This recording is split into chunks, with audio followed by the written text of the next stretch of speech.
Conquer Local. It's really a breath of fresh air. Good times. I help leaders go from anxiety to authority under pressure. And then let's go and get it. It's an ecosystem. The hardest part here is going to be getting me to shut up on this one. Conquer Local with Vendasta, hosted by Jeff Tomlin. Welcome to the Conquer Local podcast. Our show features successful sales leaders, marketers, thought leaders, and entrepreneurs who will inspire you with their success stories. Each episode is packed with practical strategies as our guests share their secrets to achieving their dreams. Listen in to learn the highlights of their remarkable accomplishments and get tips to revamp, rework, and reimagine your business. Whether you're a small business owner, marketer, or aspiring entrepreneur, the Conquer Local podcast is your ultimate guide to dominating your local market. Tune in now to take your business to the next level. I'm Jeff Tomlin, and on this episode, we're pleased to welcome Brenden Kumarasamy. Brenden is the founder of MasterTalk, a YouTube channel dedicated to helping people master public speaking and communication.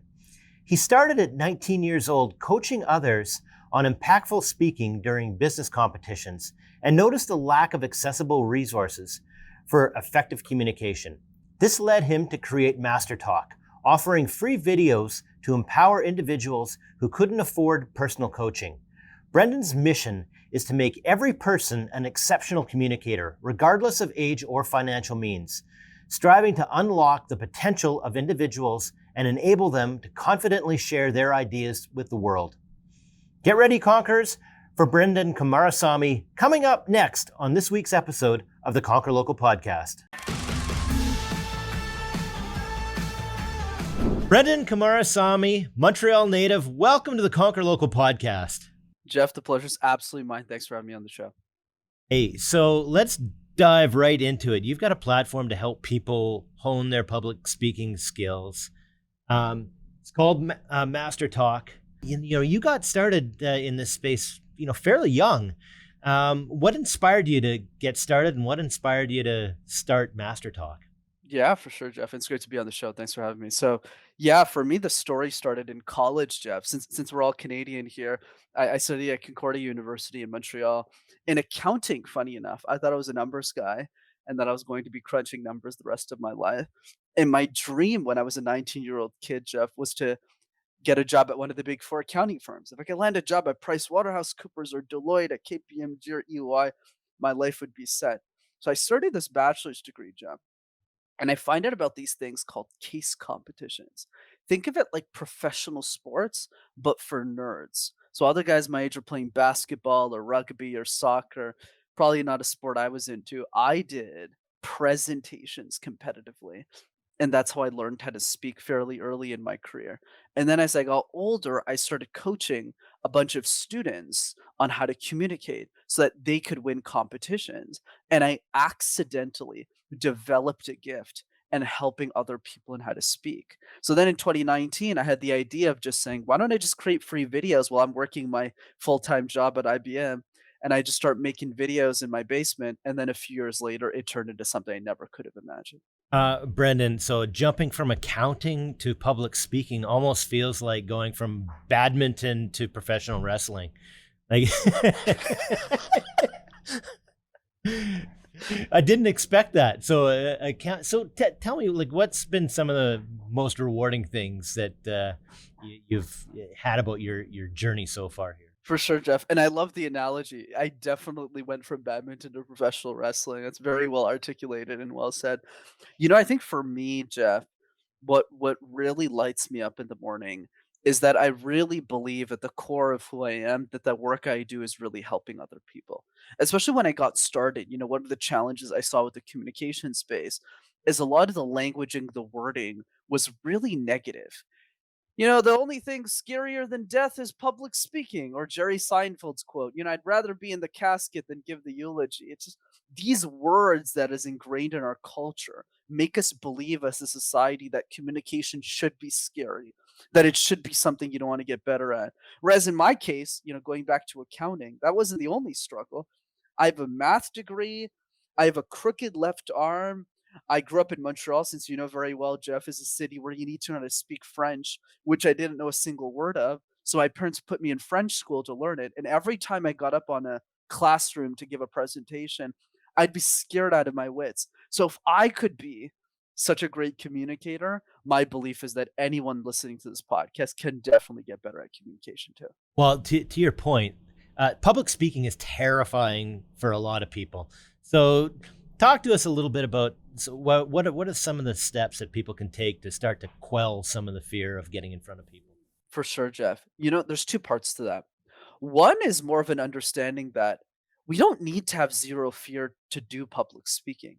Think about everything that we've accomplished in our life, whether it was immigrating to a new country, getting a new job, starting a business, going to college, applying for our first job, asking somebody on a date, getting married, everything that we've done in our lives have some fear involved with it. So why do we do it? We do it because the motivation outweighs the fear. Like when I was in college, I was really scared to apply for my first job because I didn't have any experience. So why did I do it anyways? Because my fear of being broke was significantly higher than my fear of applying for a job. So how do we bring that analogy to communication?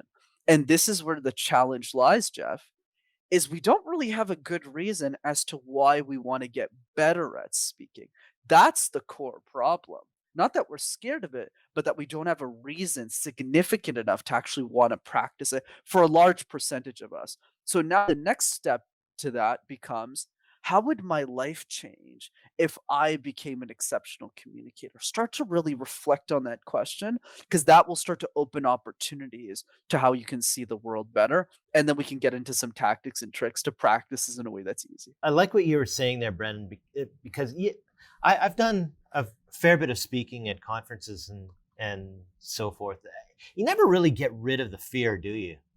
You just you sort of you learn to deal with it, because exactly what you're saying. Yeah, a lot of things in life are scary. I guess I never really thought about how is the motivation different on the other side of things. Very well said, Jeff. And then the build up to that, especially somebody like yourself who's keynoted a lot, it also becomes easier for two reasons. One, in your case especially, you're keynoting on the same topics. You're not going to go onto a different conference and talk about something completely out of left field of your expertise.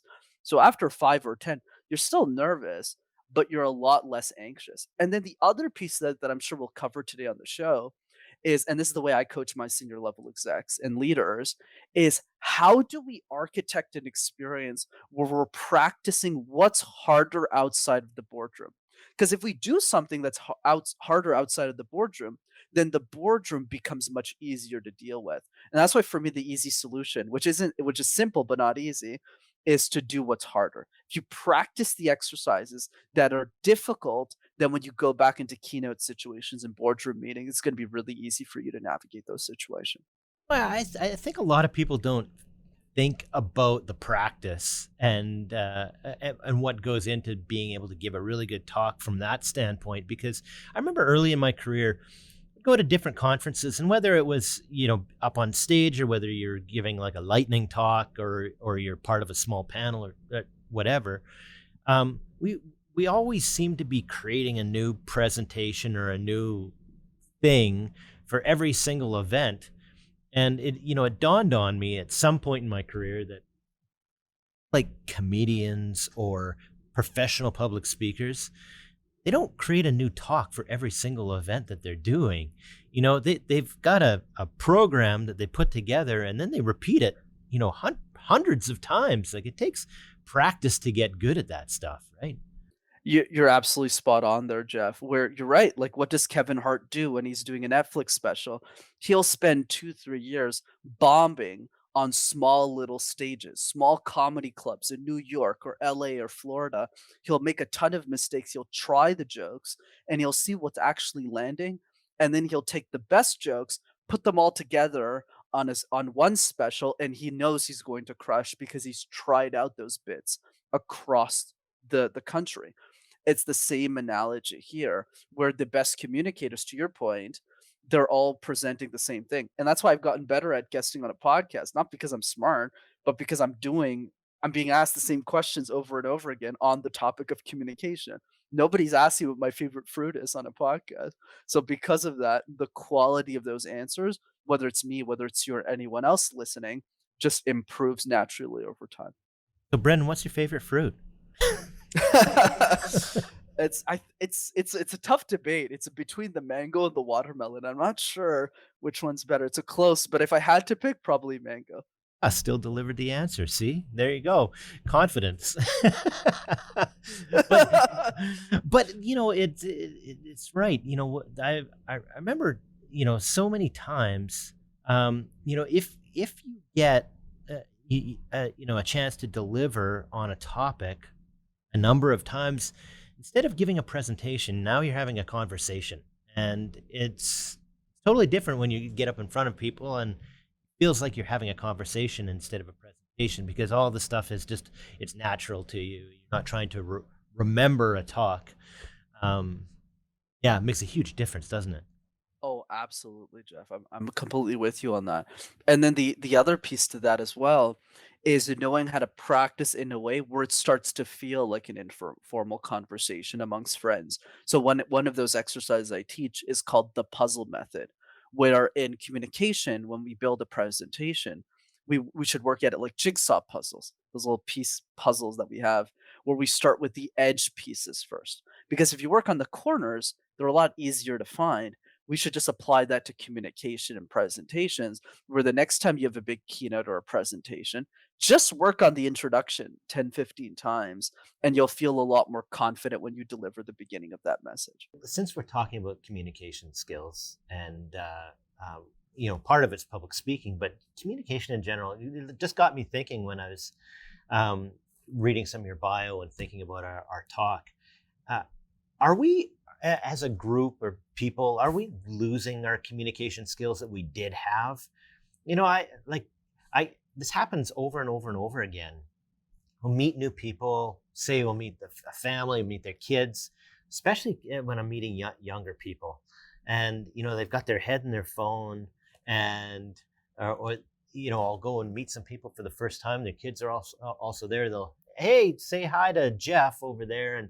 And they won't pick their head out of their phone. Like, part of it is just basic manners, but it's part of like communication, and I think communication styles and abilities are part of culture. Do you feel like we're losing some of it because of all of the different technologies that we've got in our face all the time? For sure, Jeff. Great question. So the way I've seen it is, let's start by understanding why that is. So the first piece is really simple. It has everything to do with optionality and convenience. Let me give a simple analogy. 20 years ago, let's say 30 years ago to be safe, if you wanted to ask somebody on a date, you don't really have a choice. You have to go in person. You have to ask them directly. There's no texting. Hmm. Maybe you can get on a phone call with them, but it's mostly in person.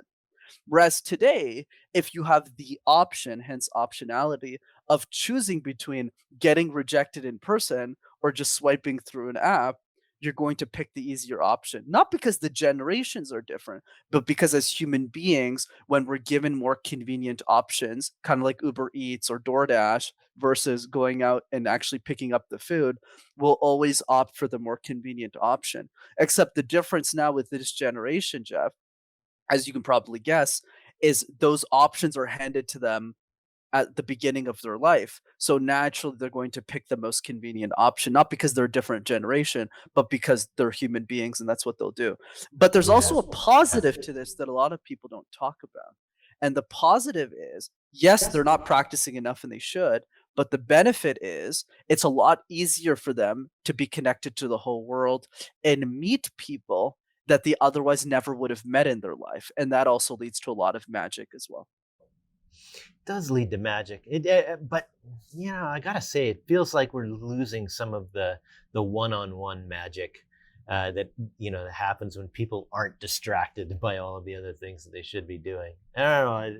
Maybe I'm a little bit pessimistic that way, but um, I hear what you're saying about optionality and convenience, and that it becomes a habit, especially.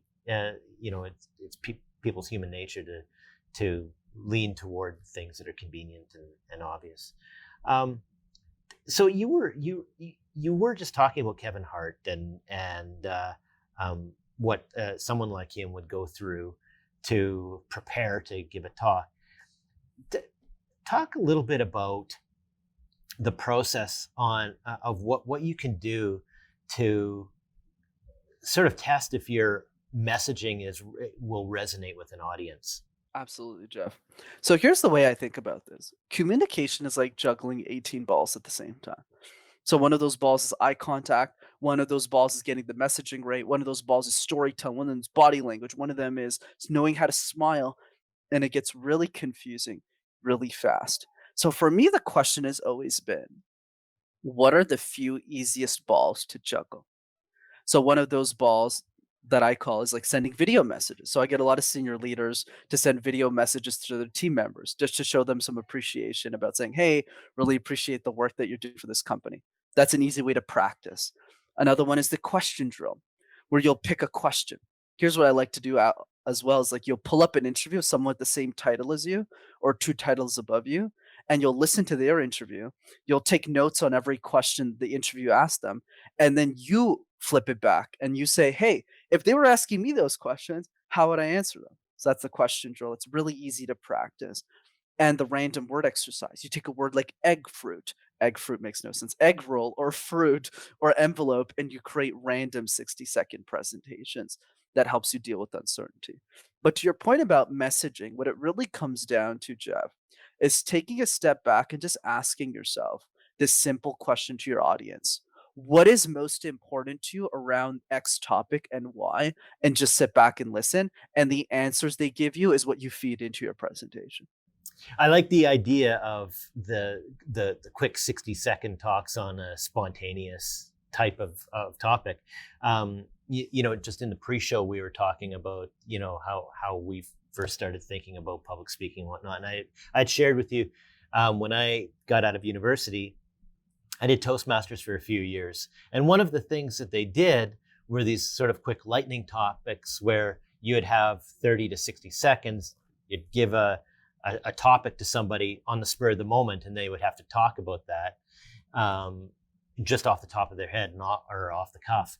And it's incredibly effective to help people work through eliminating their thinking words and being able to talk fluidly and form thoughts quickly on the go and make it sound like you know what you're talking about.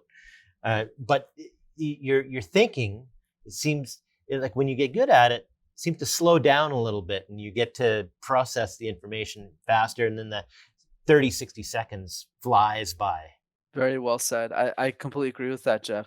And the difference between table topics, which is what you're referring to in Toastmasters, versus like the random word exercise, is that the random word exercise is easier to practice. So in Toastmasters is a great organization, but I highly recommend. I think it's great, especially for people who can't afford like an executive speech coach like me. I think it's a great, great, great way to get started. But the thing with table topics is because you have to switch questions all the time, when you're outside of the meetings, you don't really do it anymore. Whereas with the random word exercise, what I like about it for beginners is you could do this anytime, like light bulb, home, blanket, yoga mat. And also, what I recommend people do is you can do this on a Friday meeting where it's low stakes, everyone's going for the weekend. Before a meeting starts, have everybody do the random word exercise once, or do this with children, like a family or kids, and that also gets, the kids who have their phones like this all the time out of their shell a little bit more in speaking. I like your idea about videoing yourself and or sending a video message and testing it that way. Not too different from sports.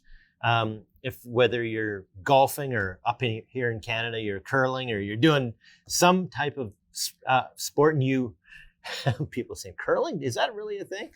Yeah, but if you videotape yourself, you get all sorts of different insights into your range of motion and what you're doing. And I would assume that it's no different from testing your messages and playing back the video and then seeing how the video resonates with other people. Sometimes I can't, like, sometimes it's really hard for people to watch themselves on video, and but it's great practice, isn't it? Oh yeah, absolutely, Jeff. Like the video really helps. The only nuance I add to this is you don't need to force yourself to video right away. Because for a lot of people, that can be really intimidating. That's why for me, the first step is just, hey, do the random word exercise a few times. Try and get to 100 or 50. Do it like 5 times a day for 3 weeks. And then what starts to happen is your internal confidence starts to go up. It starts to increase. So then the other part of that conversation then becomes, okay, how do I get better?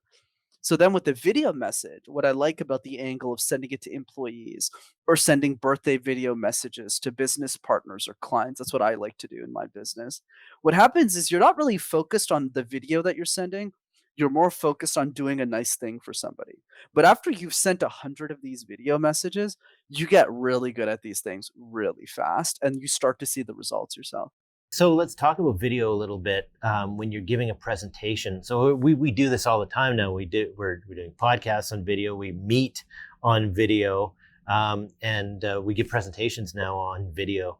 So how is giving? Do you think about the video presentations differently than giving a live presentation? And do you practice differently, or do you think about different things when you're trying to master a video talk? Yeah, for sure, Jeff. Great question. So in terms of in person versus like a Zoom call that you're on in a meeting, the practice schedule is pretty similar in terms of the exercises we're working on, but the main differences lies in three main ideas. The first one is eye contact, where when you're in person, you're generally moving your head around to look at the different people in an audience. Whereas when you're online, whether you're looking at one or 10,000 people, you actually want to look directly at the camera lens because it gives the illusion that you're looking at everyone directly, even if you're looking at the top of the screen. So that's one. The second one is energy. Let's face it, Jeff, it's a lot easier to show up with energy when you're in person because you actually have to shower, you need to be accountable, and you have to give people high fives or hugs. So you show up with a lot more energy. Whereas when you're online, you can wear pajamas, no one will know. Ah, do I need a shower? Do I really need a shower? So because of that, it's a lot harder for us to project energy. So the advice simply becomes get better in person and bring as much of that energy as possible back online. And then finally, the third main difference is accessibility. Let's say I'm giving a presentation in Saskatoon and then I go, "Hey, I really want Jeff's feedback." But since you're sitting in the audience, the friction is very little. I just go up to you and I say, "Hey, Jeff, what did you think of this presentation? How can I make this better?" And we can get a lunch after. But in online presentations, it's very different because the Zoom call just ends. So I actually need to get on a phone call with you to get the feedback that I need. And those are the main three differences I've seen. I do like the tip, especially about the energy. I had a colleague here that was a news anchor for many years. And one thing that she imparted on me is that anytime you're giving a talk on video, your energy has to be what might feel over the top, but but you have to think that way because of the way it translates to the people on the other side. 100%. So one of the things I know you had mentioned, you have a framework that you teach, and to help practice your talks and help the delivery resonate with the audience. Can you walk through that framework a little bit? Absolutely, Jeff. Happy to. So the framework is really simple when building a talk. The first one is to ask yourself, what is the main objective slash key idea of this presentation? If you're presenting to a group of teenagers on design thinking or marketing, it's very different than presenting to a group of senior level executives on the same topic. Because your objective with the children is to make sure they have a good time, make sure they have a lot of fun learning about marketing, inspiring them to pursue careers in that topic. Whereas when you're talking to senior executives, the goal might be generating leads, it might be generating more business, it might be showing yourself as an authority in that space to make sure everyone else in the industry knows who you are from a personal branding perspective. So notice how the same topic could have completely different objectives and key ideas. So that's the first step is getting clarity on what's the main goal here. Like for me, my objective today is really simple. How do I convince anybody listening to this that they can become an exceptional communicator? So that's number one. And then I'll do that through different tactics, which brings us to two. I call this three to defend. So three to defend means when you're sharing a presentation, most people won't remember most of what you say. So what you need to do is you need to take a step back and say, if I could only share 3 points to defend my key idea, to really get people excited about what I have to share. What are those three things and why? And then you write down a bunch of ideas and you'll circle three that you feel make the most sense. I'll give you an example with my keynotes. So my main three are my personal story. I had a crooked left arm when I was growing up. I still do. And then I had a lot of nerves. I became this. It's my rags to riches story, right? So that's the first one. The second piece is to create and share tips that are so simple that a 5-year-old could do it. So I talked about the random word exercise. I talked about the question drill. I talked about the video message. It's not that hard. And then the third box that I use, whether I'm keynoting or on a podcast like this, is I help people dream about their communication. And that's why you heard the question, how would your life change if you're an exceptional communicator? I'm changing the frame from the fear to the excitement. And then the last piece of this framework is called the vision state close. A lot of people, when they close presentations, Jeff, they summarize their points. Okay, here's what we learned this week. This is what we learned in today's presentation. Okay, go off into your weekend. Versus the way I like to close, I'll still summarize some points, but I'll close with, how would everybody's lives in the room change if you all implemented what I shared today? And I help them imagine. So I'll say like communication is the accelerant of dreams, and I'll make a big hurrah around the importance of communication. That's how I'll close. That's my framework. I like that. And I can see the impact that would have on persuasion as well, getting people to think about the message. And I love the question at the beginning.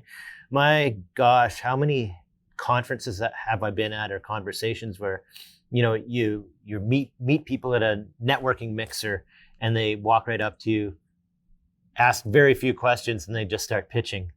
And they haven't thought about, hey, the question, like, what would this person care about? With especially in the context of what they do. I love starting there. Brenden, if you were to pick out some key takeaways that you want people to have, I feel like you just summarized them.